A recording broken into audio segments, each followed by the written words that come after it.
questions before we get started? So I missed class. This is probably mostly for the Thursday folks, but I did miss class on Thursday. But so for y'all, there was not a video posted on Thursday. So we're just gonna keep going and pick up where we left off on Wednesday. I'll just ask again, any questions before we get started? We've been talking about the brain and the nervous system. What did we talk about last time you guys were in here?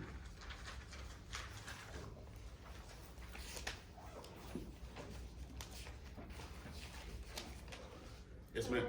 The information that goes to the spinal cord and some of the cerebral and the cerebellum. Okay, so we were talking about the spinal cord, it sounds like, in the cerebellum. And then I think you would have seen the video of me showing the video of, I think it was a woman, maybe it was a man this time, walking and kind of having that difficulty because they had that damage to their cerebellum, right? Cerebellar Ataxia, if you recall. And so we had been talking about basically this part of the brain so far.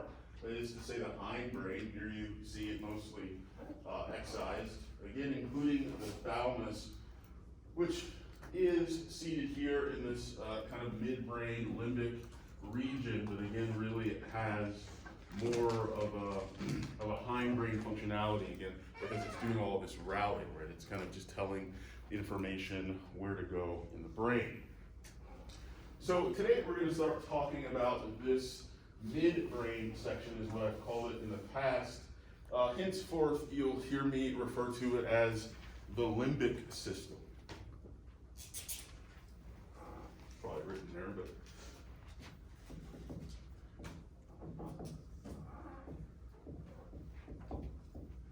limbic system. So broadly, what do you guys remember about what's happening in this area of the brain?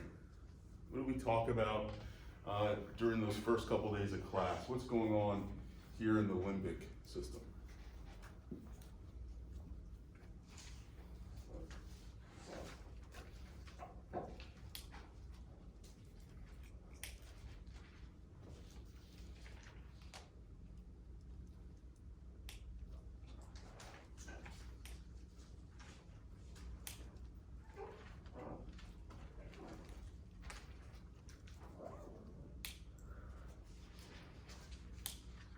Yes, ma'am. Thank you. Language.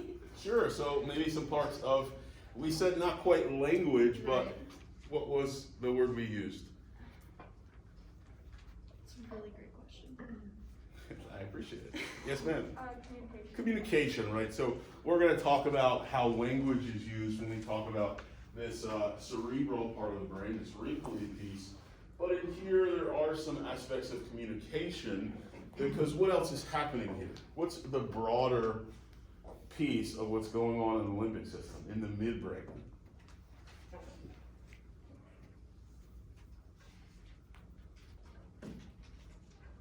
Yes, ma'am. In the Dalmatian mask. You can't see your mask, but it's got polka dots on it. Yep. Yep. What's that? She's saying I don't know, or some variation of that? All right. Yes, ma'am. Red mask. Relationships? Okay, that's a piece of it. What do you need to have relationships? Is it like patterns you see? You guys are thinking too hard. I need you to feel. Thank you. There's the clue. He picked it up.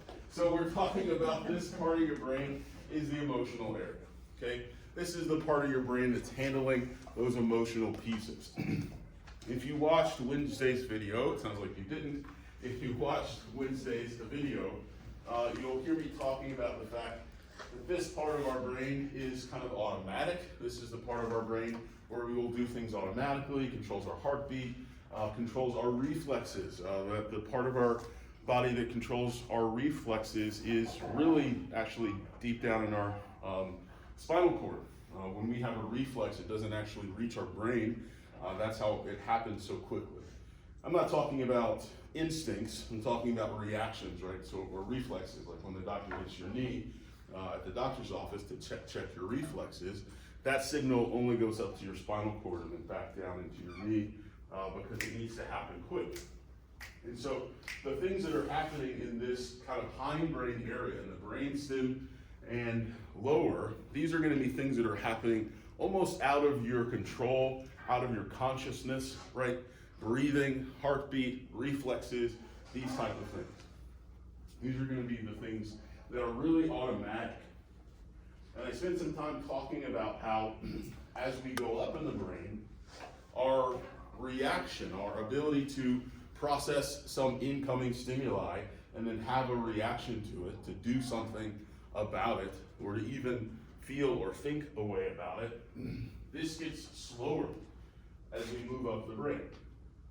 This is immediate almost, right? Doctor hits your knee pops right up. I mean, if your reflexes work. As you get up here, we're talking about emotional reactions. And if you can think of a time that you've had a purely emotional reaction, when you let it go, right? When you were really angry, or when you erupted into laughter, or when you were really sad, right? And you did something in that state, that's a quick way of reacting. It's not as fast as this, but it's pretty quick. These are going to be things like fight or flight, right? Oh shit, I'm out. That's not a reflex, but that's me appraising that situation as having some emotional content, in this case fear, and immediately acting in that fear. Watch Wednesday's video, I talk about how that's related to police shootings. Whereas when you get up here, this is going to be the part of your brain where you have some time to think, right? Oh, I thought that was a line. It's just a desk. I shouldn't be afraid. I'll keep teaching, right? That takes longer, right? That goes through that emotional piece, and then I have to think through what it is, come to some conclusion, and then decide I'm going to do this instead, right? It doesn't have this kind of automatic emotional reaction. And so as we move up the brain, you're going to see that things get slower. And they also get more difficult.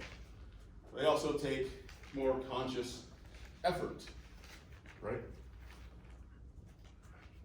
So today, we're just going to talk about this emotional area, but I do want you to keep in mind, right, what's on the other side. Over here, we just have this reaction, reflex, autonomic part of our brain, and then above it, we've got this part of our brain that's conscious, that's cognitive, that's thoughtful, that understands things. Okay.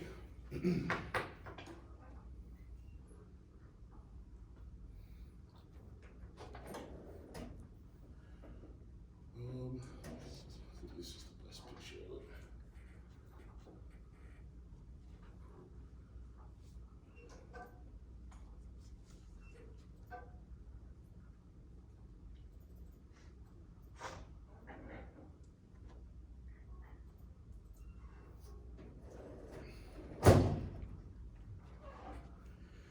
So the first part of the limbic system I want to look at is this area here. You can see it sort of wraps all the way up and around. We're not including this little bulb here, but it's actually just this kind of piece attached to the bulb, sort of tail of it. And this is called your hippocampus. Can you guys see it written there? Okay. So this is called your hippocampus. This part of your brain, I'm starting here, even though it's actually sort of a limbic and a cerebral part of your brain. It's in the border in the way that almost the thalamus is too. This is because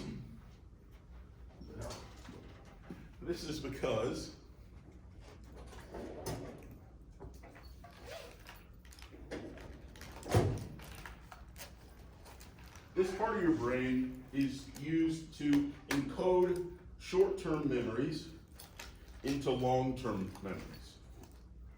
This is the part of your brain that takes something, I don't know, you heard somebody's phone number, they gave it to you, you didn't have your phone on you. This is what we used to have to do in the olden days, right? Somebody gives you your phone number, you meet them out somewhere, and you just have to remember it, right? You just maybe repeat it in your head over and over and over again until you get to a piece of paper or you get to something that you can put it in or write it down. Well, generally, right, that memory is maybe just going to stay in short-term memory, and once you've put it on the paper, you might forget it. But if it happens to reach your long-term memory, that is to say, do you guys still do this? Do you have numbers that you just remember, or is it all in your phone? Okay, so you do still remember, like, your parents' phone number, your boyfriend, girlfriend's phone number, this type of thing? Yes, I don't know. Well, whose number are you remembering? Whose number do you know by heart? Parents and siblings. Okay, parents and siblings.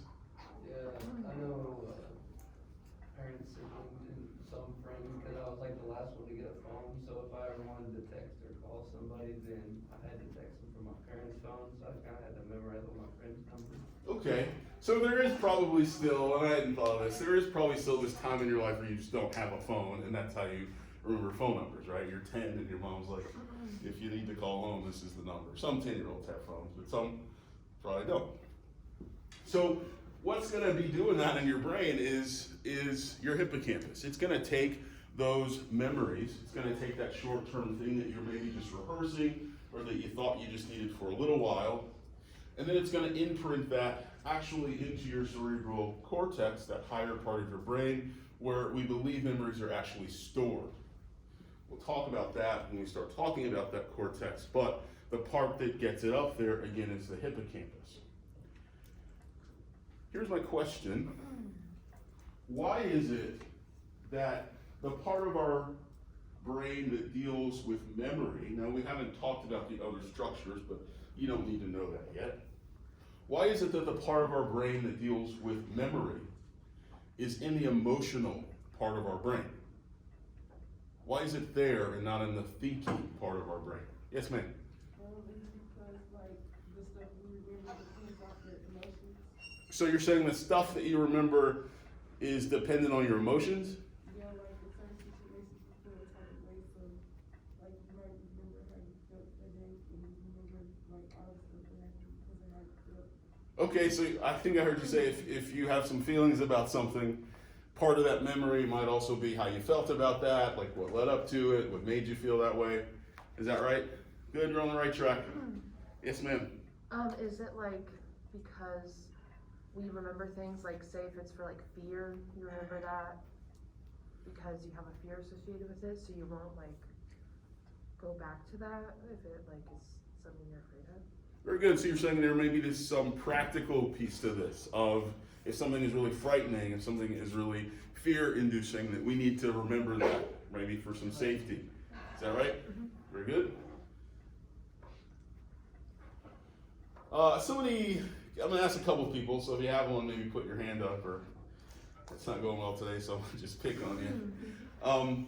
What's something that you remember really well? What's like a really strong, vivid memory that you have? Everybody think of one. Yes, ma'am. I remember this one time when I was little, and I was playing outside in flip-flops, and I wasn't supposed to, and I was racing. Like, I was the only girl, so I was racing with the boys, and I fell, and I had strawberry on my knee. And you got strawberries on your knees, you said? Yeah. So you're saying you were outside running, racing with some boys in flip-flops, and you weren't supposed to be out there, and you fell in the flip-flops, and you scraped your knees up. Is that right? Okay, good. How'd you feel about that? What happened when you got home? I mean, it wasn't, I could go outside, but I wasn't supposed to, like, run in flip-flops. So, like, I was just crying because it was, like, and I was, like, younger, so I feel like I was dying. Like, I was exaggerating. Like, I just feel like blood. Okay. And I just thought I needed stitches or something. You thought you needed some what? I'm sorry. Stitches. Stitches? Okay. I really didn't. So you said you were being dramatic because you're a kid and you thought you were dying because your knees were scraped up. You're gonna need stitches, right? So like you thought you were going to the hospital because you didn't listen to your mom. Good. Who else? Thank you. Who else has got one? Memory, something you remember really vividly. Yeah, right there. I remember when I got my first dog. You remember when you got your first dog? Okay, tell me about that. I want to say I was like 10 or 9, and I remember we went to my mom's coworker's house because she was selling dogs, and I remember my little dog, she was white and gray, well I still have her. She was white and gray, she was like a little puppy. And I remember like, she just keep jumping, I remember I held her, she was tiny, and I just remember like, bringing her home that day, and she was like super excited, and she would just sit in one spot, and like not go anywhere, because she was scared. But then I remember she like warm up to us, and she like gave her cage and stuff. So yeah. Okay, and so this is the first time, was this your first dog ever? No or yeah? No. But No. I don't really remember. So it was just one you really remember. Yeah. How'd you feel? Like, what was the feeling of that day? I was excited. The last dog we had ran away, so like it was really good to get another dog. You know. Okay, so you're excited because the last one had run away. Awesome. One more. Yeah, I see it. When I was little, I was gonna hide from my brother to scare him in his bed, and since he didn't know I was there, he jumped on top of me and broke my finger. And whenever I went to tell my mom that my finger was broken, she didn't believe me. And the next day, it was purple, and we went to the hospital and it was broken. So I was like, Goodness. Okay, so you're hiding in your brother's bed to scare him, and he jumps on his bed not knowing you're there, and he breaks your finger. Your mom didn't believe you that your finger was broken, so you waited the whole night, turned purple, and finally you get to go to the hospital. Yeah, okay. All right, so what do these memories have in common? What am I pointing out here? What do all these memories have in common? Yes, sir. I feel like they all have like high emotional levels in some way during these memories, so I feel like maybe that's what helps you remember those, or that feeling. That's right. And so it seems, right, we're gonna remember things best. And it's not all or none. There's this kind of gradient, right? That things that have a lot of emotional content, you're gonna remember them really, really well. We didn't get any sad stories. Usually I only get sad stories, but that actually sort of makes sense. But we didn't get any sad stories, but it could have been something that was, this was kind of sad. It could have been something that really bad happened to you. Maybe somebody died, maybe you lost somebody, maybe, something really traumatic happened to you, right? And from a child's perspective, we did get two stories that, from the child's perspective, were relatively traumatic, right? She thought she was dying from those scraped knees, right? And she has a broke finger and nobody believes her, right? For a kid, that's like, seriously. So the way that our memories seem to be encoded, it does seem to be related to how much emotion is put into them. This is important because this actually gives us a clue as to what's going on with things like PTSD. Right here is a time when somebody has such an emotional reaction to something that's happening to them that memory almost is seared into their brain. So much so that they remember it even when they don't want to be remembering it, right? PTSD is known for flashbacks in dreams, and you've seen kind of these reactions of fireworks, and people react as if, they're in a firefight. This is because that memory is so encoded. They had such probably a fear response. They had such a fear response to what they saw that it just comes up unbidden, right? These memories just show back up. That's how well they remember. Versus, what did you eat last Wednesday for lunch? If it wasn't your favorite meal or especially terrible, it was just what you usually have or one of the things you usually have, right? You're not gonna remember that. It doesn't have that much emotional content. And so, what's the name of that movie? Upside Down, is that a movie? Inside Out, thank you. So, Inside Out, if anybody's ever seen that movie, it's a great little kids movie. You see, right, this girl collects memories throughout the day, and then when she goes to sleep at night, the ones that are not important get flushed. That's basically true. That's basically how our memories work. We won't get into it today, but a piece of that is what's going on when you're dreaming, right? You're sort of watching your brain sort through the day's memories. Is this important? Is this important? Okay, that's going in the trash. Okay, that one we need to save, right? And you're having these dreams that are trying to make a story out of these things that you've seen or done in the day. Questions about the hippocampus? All right, so mostly just encoding memories. This is, again, the part of our brain that's taking things that we're remembering in the short term, right? Something that's happening right in front of us, what we're eating for dinner, what, blah, blah, blah. And if it's important, right, if it's got some emotional content, it'll get pressed up into our cortex where we're gonna remember it, possibly forever, right? We have a really long ability to remember things. Okay, the second one is, I don't want to do that second. The second one, let's talk about the Cingulate Gyrus. You can see it here labeled as the Cingulate Cortex, and it actually is a wrinkly part of the brain. Here's another one that's on the border, and so we're going to get a bit of mixed functionality.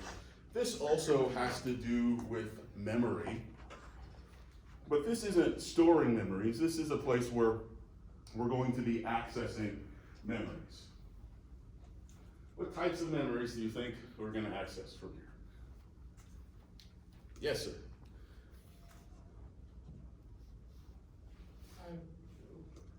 What? You have no clue. Yes, sir.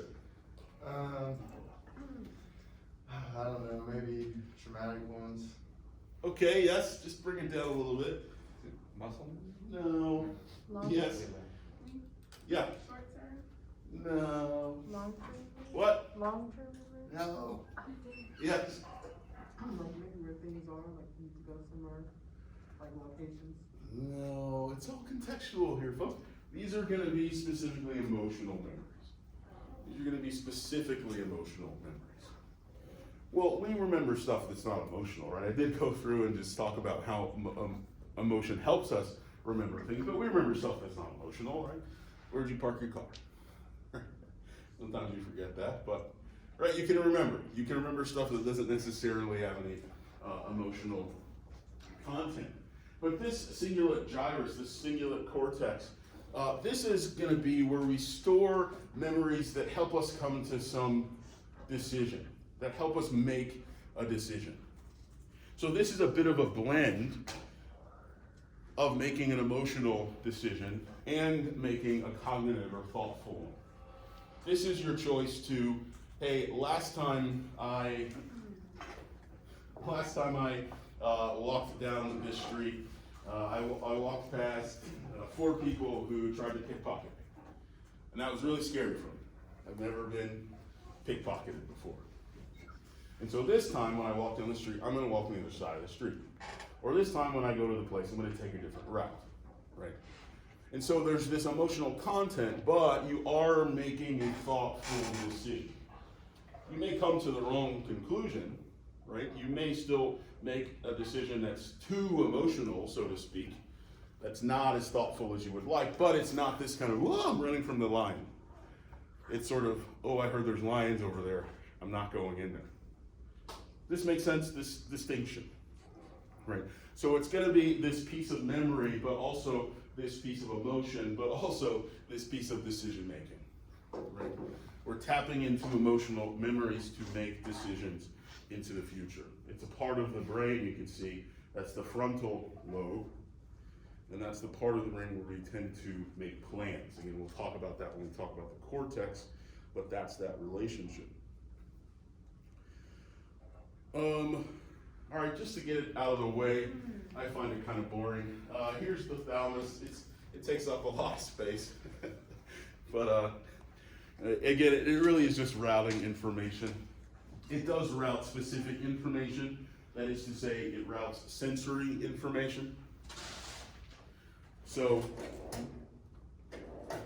when sound comes into your ears or light comes into your eyes, and that information gets transduced, that is to say, turned into nerve impulses that our brain can understand.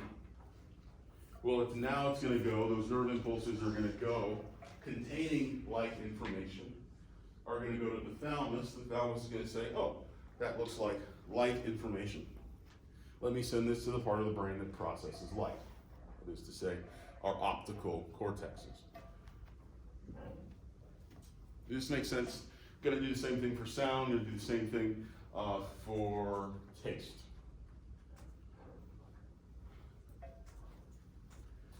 It's also going to do the same thing for touch. That's going to be a bit complicated, but it still is ultimately going to end up in the thalamus, where it's going to get routed to places that can process that information. But smell is not routed through the thalamus. Smell is not routed through the thalamus. Smell goes directly into the limbic system via this little protrusion here that's called the olfactory bulb. Is that labeled? Nope.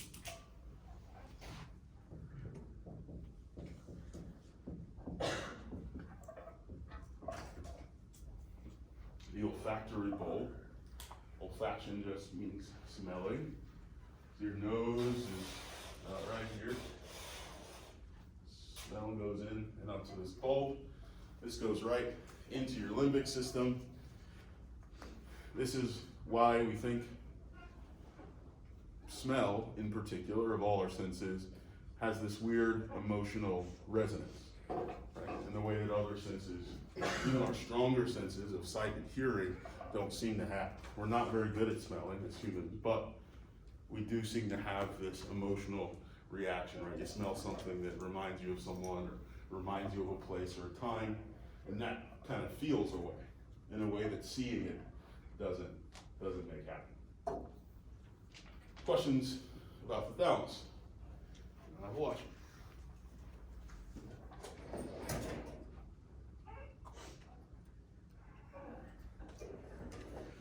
So, the next part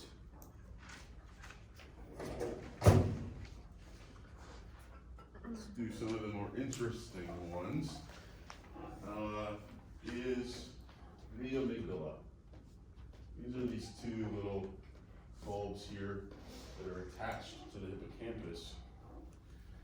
You should know the hippocampus, by the way, is sort of two-pronged. You see how it kind of wraps around? It does have this kind of, there's one in the back, there's two pieces of it. And then the amygdala, right here. So it kind of has this three-dimensional shape. And so these pieces here are the amygdala. The amygdala is really important. It's sort of fascinating to me, and a lot of folks spend a lot of time studying the amygdala in particular within the limbic system, because this is the part of our brain that handles most of our negative emotions. It handles fight and flight. It handles anger responses. Really, what the amygdala is doing, broadly, is it is assessing threat. It's just looking out there all the time and giving us a reading of, that's really scary, that's not very scary at all, that's freaking me out, right? That's pissing me off, right? It's looking for threat all the time. And so whenever you feel afraid or anxious or angry at something that's bothering you, right, this is your amygdala ringing. Threat detected, okay? And it's trying to get you to do something about it. Yes, sir? So it's possible for your amygdala to be hypersensitive? Oh, yes. Yeah.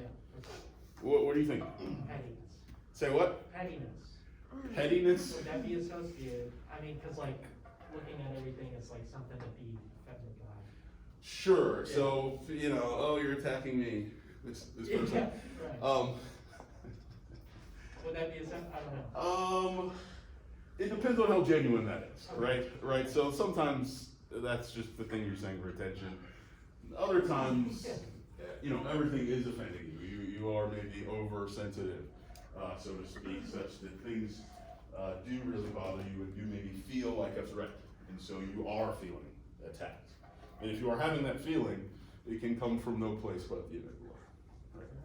And again, some people may just be saying things, but if they are feeling that, then yeah, that's happening there. Yes, ma'am. Is that where like anxiety disorders are? Or like, that's where they are? Absolutely. Again, amygdala's got sort of a negative role, if you want. We'll talk about what's good about it here in a second, but yeah, if you're feeling anxiety, right, that's some threat, whether seen or unseen, whether it's worry in the future, whether it's something that's happening in front of you or something you just imagine is happening in front of you. If you're feeling anxiety, that's the amygdala, boom, lighting up. So, anger, fear, anxiety, fight or flight, violence, all of this stuff is coming out of the amygdala. This is the part of our brain that's going to make us run from things. It's the part of our brain that's going to make us want to hurt things. What do you think happens if I turn your amygdala off? What do you think happens if I say, you know what, been a little anxious and angry recently, let's just shut your amygdala down for a couple months. Yeah. Anything that actually posed a real threat, we wouldn't be able to comprehend that that's what's happening. Okay, so you might not be able to determine if something is actually a threat. If something is actually risky to you, you might do stuff that is dangerous. Yeah. Good. What else?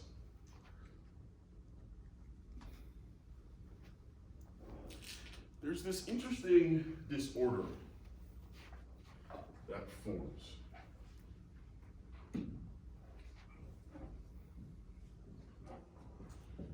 It's called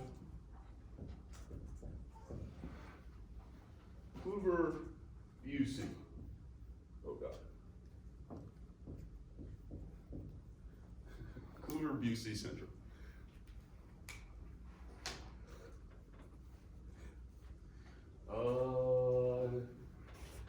Check my spelling. Always. It's called Hoover-Bucy syndrome. This syndrome is gonna make a person have several different effects. One of them is gonna be a disability in assessing threat, right? They're not gonna be as anxious about things, they're not gonna be as afraid of things, they're not gonna be as angry about things. This person's gonna be really mellow. In fact, this person's gonna be a really chill person. Because nothing is really threatening to them, or at least depending on how much damage is done here, it's less threatening. This other thing happens too. I have no explanation for this. I'm curious if you have any theories. Folks with Hoover-Bucy syndrome tend to experience what we call hyperorality.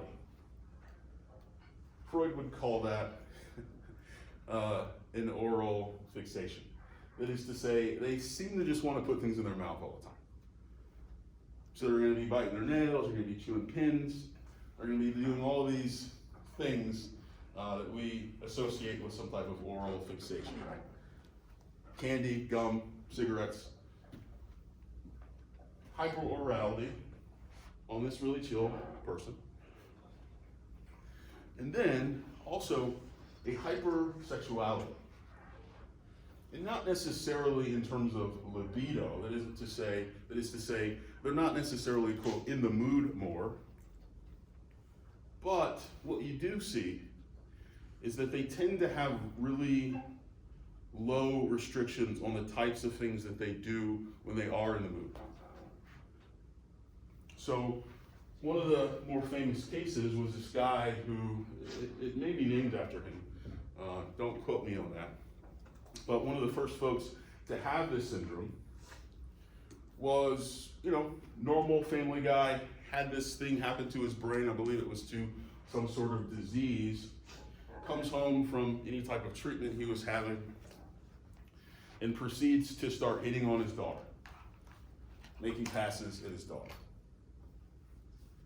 This is something that had never come up for him before or anything like that. And after some investigation, the doctors connected it to this Hoover-Busey syndrome. And this is something that we do tend to see with folks with the syndrome, is that they will do sexually inappropriate things. They will act out or make sexually inappropriate remarks, comments, passes, this type of thing. What do you make of that? Why might that be connected to damage to the amygdala?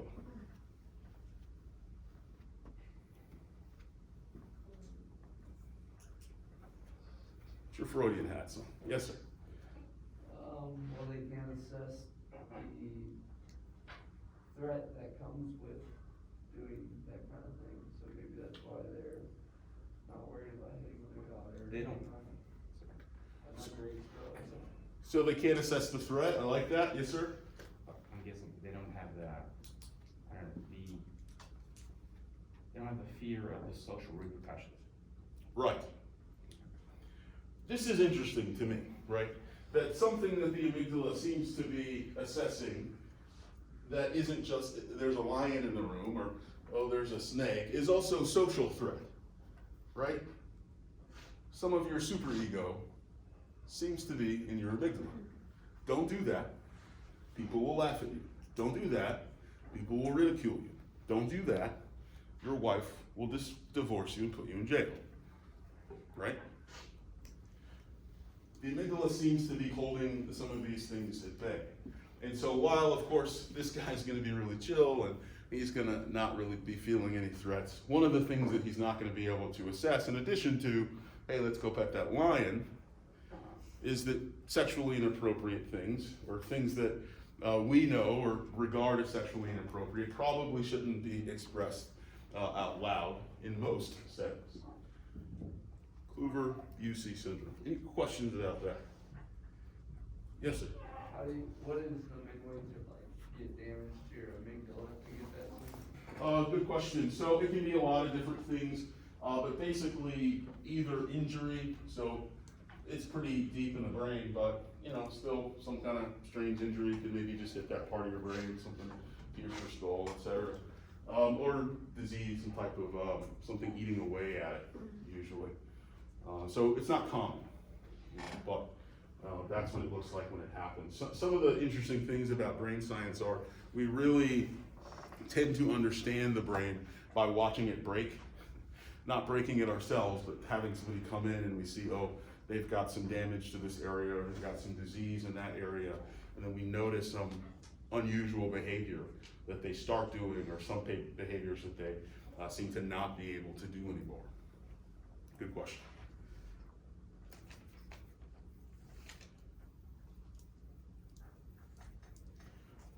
Okay, the hypothalamus.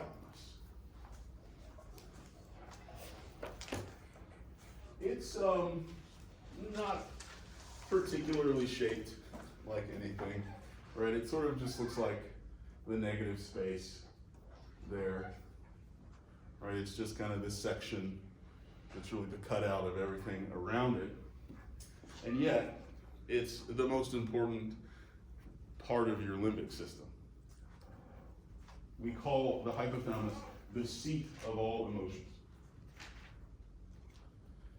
Now, there's a lot of stuff going on, of course, in the limbic system in terms of remembering things, routing things, assessing fear, anger, and all this stuff is coming up, but really, who gets to control it, who gets to say if you feel it or you act on it, is your hypothalamus. This is because the hypothalamus is uniquely situated to connect itself as a part of the limbic system, but then also to connect itself to the autonomic system and to have access to the cerebral cortex. So the hypothalamus is the one part of the brain that touches all of these areas. This is the part of the brain that is going to be able to differentiate between emotion and thought, and in some cases, even reaction, reflex. Anybody play volleyball? When did you start playing? In middle school. What was it like the first time the coach or some big girl on your team, spiked the ball at you really hard? I mean, not scared, but I just kept thinking, because I was like real small compared to everybody else, so I was just thinking like I won't be hit in the head with the ball. You kept thinking you were gonna get hit? Yeah, because like they spike hard. Well, it's middle school, so it's not as hard as it when you get to high school, but it was still like hard. Okay, and so your first reaction to that was fear. And what do you usually want to do if something is flying at you pretty fast and you're afraid of it? You know what I'm saying? You want to do what? Dodge the ball. You want to dodge the ball, right? But when you got to high school and you started playing, what did you think when the ball's flying at you that fast? Jump up to Wait. block it. What'd you say? Jump up to block it. Jump up to block it, right? Don't dodge it, in fact, get in the way. This is something that your hypothalamus, your hypothalamus, that's right. I'm gonna mix up hypothalamus and hippocampus. We're talking about the hypothalamus. Okay, just gonna let you know. This is something that your hypothalamus can help you with. You're having this autonomic and emotional response here, right? The autonomic response is broadly, you're gonna get hit. Let's do that reflex thing where we don't get hit. Move. And your emotional part of the brain is going, that's gonna also hurt. Yes, listen to the autonomic system, move. But the cerebral part of your brain, if you're a volleyball player, is hearing the coach say, no, get in front of the ball, no, pass the ball, don't be afraid of the ball, keep your eye on the ball, right? It's getting these thoughtful messages that can be communicated from the hippocampus, told you, through the hypothalamus into this emotional part of your brain to say, shut up. Yeah, it's a little bit scary, but you're used to this now. We need to do something else. We need to not run away from the ball. We need to get in front of it instead. And so, again, it's the hypothalamus that's able to bridge this gap and talk to the other parts of your brain to teach it, hey, don't be afraid of that. Again, watch Wednesday's video where I talk about that relationship in police brutality. Don't be afraid. The other thing that the hypothalamus can do is not only is it the access point to the body, right? The amygdala can shout fear all at once, but unless the hypothalamus tells the hindbrain, hey, increase heart rate, increase breathing, you're not really going to experience that, right? Because you need to experience fear for it to be real. It's not just a thought, I'm afraid of that lion, right? It's a feeling. And if you don't get that feeling, if the hypothalamus doesn't tell the autonomic, hey, yes, indeed, pass that fear along, that it's freaking us out, then you're not going to feel it. And so that's how you can learn to not dodge volleyball, right? Don't fear that. Don't pass that fear along. In this case, do something else. The other thing is that it has access here and really controls the pituitary gland. Who knows what the pituitary does? My nursing students.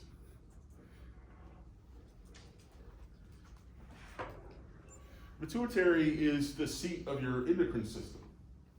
It's the part of your brain that controls when and how much of your hormones are released. So these are going to be things like when it's time to go to sleep, when you're going to feel hungry, when to wake up, when to feel an emotional connection, when to feel adrenaline, right?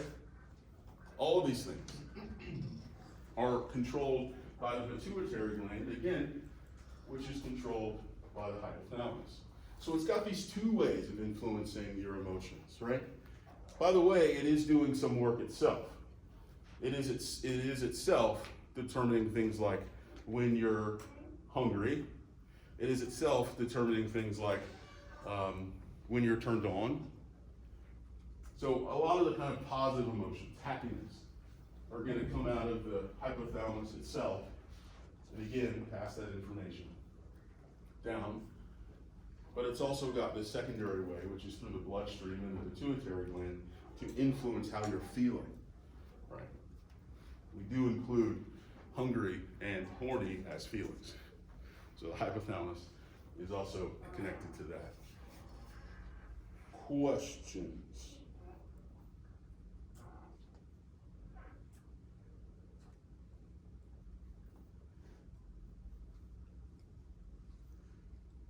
One of the things I should note that the hypothalamus is interested in, sort of its role, is to maintain what we call homeostasis in your body. That is to say, to keep you feeling how you usually feel, right? So this is why it's going to be connected to things like hunger and thirst and sleep and wakefulness and adrenaline. Because if you get in a situation where something is different, your hypothalamus is going to want to correct that, right? This is dangerous. Get out of there. This is dangerous. Kill everyone until it's not dangerous anymore, right? Questions? Hypothalamus.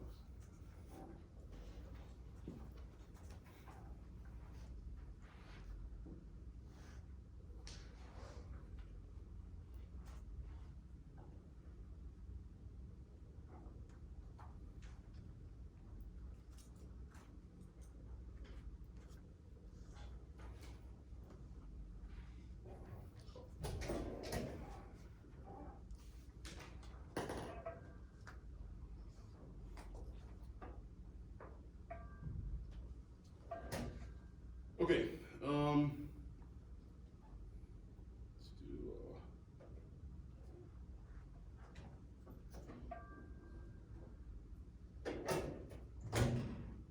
a little demonstration. As soon as I wipe my foot.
All right, I'm just gonna pick on folks. Yes, sir. How many dots do you see? I see 4. See 4 dots, very good. Yes, sir. How many dots do you see here? You want me to count them? I mean, what's taking you so long? Like 15? How many? 15, I think. You think? I went quick, I don't know. What is taking him so long? Jesus Christ. You got that so fast, man. He's like thinking. I'll stick with 15. 15, he thinks. All right. How did you determine No, let me ask you, sir. How did you determine how many thoughts were there? Count them, You counted them. What does that mean? like 1, 2, 3, 4, 5, 6, 7, 8. So you looked at them one by one and added up to 15. Okay?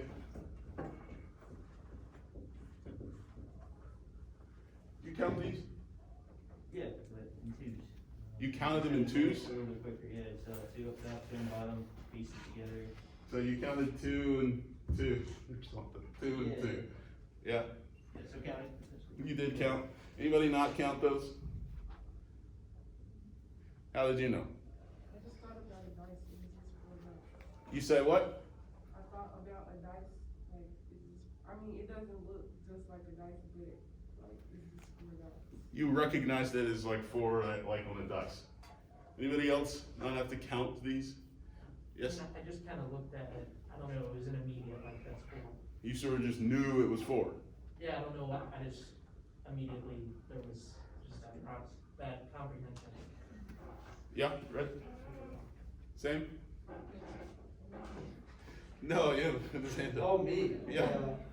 I'm pretty sure I just like looked at it and knew it was 4, cause like 1, 2, or 3 never really came into my mind. It's just you see that box and you know there's 4.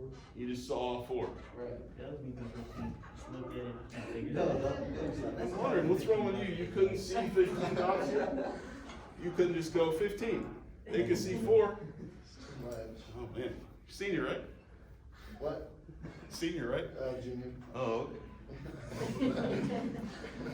Maybe next year. Well, no, I'm kidding. Thank you. So we have to count, right? These numbers, we have to count. It's too many. But here, and maybe if I added one more, I started to, but I did a little bit irregular of a shape here.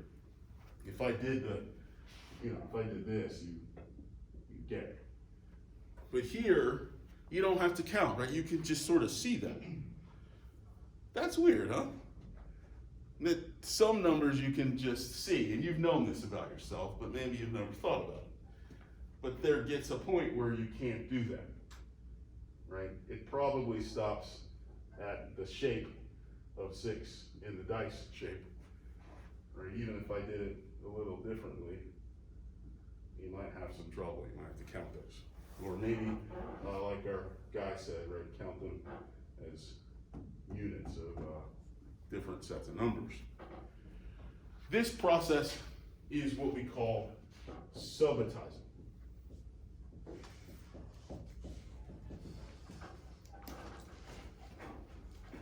Subitizing. Again, this is basically counting by sight. Whoa, check my spelling. There you go.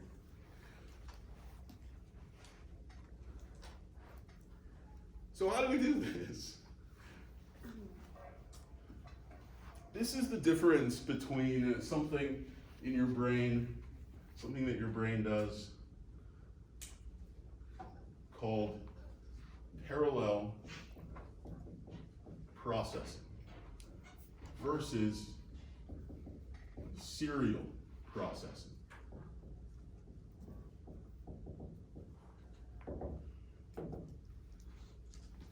Parallel processing versus serial processing. That is to say, our brain can process things in 2 ways. It can process things bit by bit, one by one. Hold those in some sort of memory until it's got them all, and come to some total or to some understanding of the thing. Right? So here is a serial process, one by one. I have to put these dots together in order to understand the whole. A parallel process is one in which we take stuff in all at once and we get an impression of that thing all at once. The processing happens all at once. And so when we look at 4, I made it a little difficult being not in a square, but generally when we look at 4, we can just go 4. That's 4, right? We can also do this with some words, not that one, but we can also do this with some words. right? I mean, they call it a sight word. They still call it that? You're a little, yeah. They call it a sight word, right? Because you can't even process it serially. You can't, that is to say, sound it out. You just have to know what it is. You just have to see it and know what it is.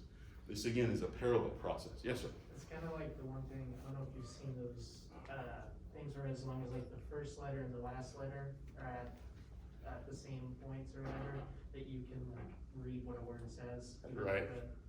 It'll say like, you read this wrong, read it again, and then you read it and that's, all the words are misspelled or something. Yeah. Yeah, right? And that's that parallel process, right? We almost are getting it kind of wrong because we're just taking that information in all at once. So what's the difference here? Well, if anybody's a computer nerd like me, no. So if anybody's a computer nerd, maybe you can tell me the difference between a GPU, anybody gamers, and a CPU. No? Yes, sir? I'm not bothered about it, I guess one is a home computer and the other is a gaming computer. Well, if you have, most computers have both, right? Right. Blue hat, what you got? Well, yeah, GPU does many different things at once. The GPU does many different things at once. That's the best answer I've ever gotten from that question, so you should be proud. Whereas the CPU does what? One thing at a time. One thing at a time. I like computers because they remind me of brains a lot. We're basically trying to build a brain from the bottom up. So we get to see all of these parallels, if you will, between. And we've done this in computers. Well, the GPU, the graphical processing unit, is trying to put pictures together. It's going to be a clue about maybe what parallel processing is better at. But it's trying to put pictures together. And so if it were a serial process, it would, let's say, you guys can't see the room, but I can, so I'm going to describe it to you. So let's say you're trying to put this room together. No, let me do it for your perspective. Let's say you're trying to put this board together, right? If you were going to do it in a serial way, you'd basically print it like an old printer. Right? Line by line, dot by dot. If you did this in a serial way, in a parallel way, you'd do something kind of complex, but probably more efficient. You would first look for all of the right angles on this stage, right? Okay, there's one there, there's one there, there's one there, there's one there, there's one there, there's one there, there's one there, there's one there, right? And it would just figure out where all the right angles go. Then it might figure out all the colors. Where's all the white, white, white, white, white, right? Then the different colors. Then other angles, other shapes, other shades. And then it would do all of those all at once. Put all of the right angles in, put all the white in, put all of the brown in, put all of the diagonal lines in, all at once, right? It can do this because it basically says, hey, at a right angle, we need 30 of those.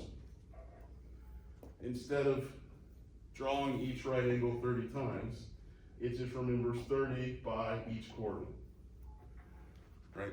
And so it just puts them all at once. And this is faster in many cases than trying to draw it inch by inch, line by line. Does this make sense? Somewhat? One thing that we'll get to, and why we're talking about this with regard to the brain, is that you've heard of people that are maybe left-brained or right-brained, or that there is some difference between left-brained and right-brained. There's not much of a difference, really. Sort of the creative thing that you hear versus the more analytical thing that you hear, that's not altogether true. But what does seem to be true is that your right brain is better at parallel processing, and your left brain is better at serial processing.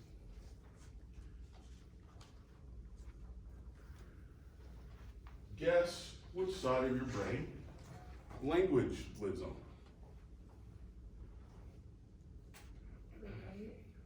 Yeah. Right side. Language exists on the right side. Why? because I think after you like. Ah! Oh, I just said a bunch of things, but I said them all at once, so you didn't have to, because you can parallel process. Ah! I'm just giving you a bit of a hard time. He's freaking out. I'm just giving you a hard time. Go ahead. If you talk for a while, then it's not necessarily the letters and all the stuff that goes into it, but you just know what that sentence means or that phrase means, and you kind of parallel process the communication. So I like your way of thinking, but think about this. How do you read a book? How do you speak? All at once? Or one word at a time, right? You speak one word at a time. So it actually turns out language is on the left side of our brain. It's actually a serial process. Wouldn't it be nice if you could open a book and boom, I got it. No, you have to read word by word. Some of those words you can parallel process, but in general, the sentence, at least you're gonna have to serial process. There's no way to just look at it and get it. You have to take in each bit of information bit by bit, such that if I put flashing words on the screen, you can leave in 2 minutes, even syllables, you get it. Yeah, I read that. If I put a picture up, pixel by pixel, not leaving them, but just flashing, boom, boom, boom. And I said, did you guys see that? You see what it was? No, your brain wouldn't be able to put that together. It's too much. So it turns out for more visual things, for images, for pictures, for stuff like that, right? For graphics, if you will, we tend to parallel process. We tend to take it in all at once. The room was this big. There were about that many people in it, right? We don't count them. We just kind of have this sense of everything all at once, right? I could have you come up here, give you 2 seconds, open your eyes, close them, describe the room. You wouldn't get everything, but you'd get some stuff. If I gave you a book, gave you 2 seconds and say, tell me about the paragraph, you know, maybe you get the first 2 sentences in it, but you wouldn't have gotten the whole context, even in a fuzzy way. Does that make sense? No? All right, so that's it. This actually is the beginning of talking about the cognitive part of the brain, the cerebral cortex, where we're talking about these more higher order processes, these higher order functions. So when you see the video on Wednesday and you see the video for Thursday, we'll keep talking about some of this and then we'll move into those higher order functions. I'll also show or post a couple videos for you. Have a good week.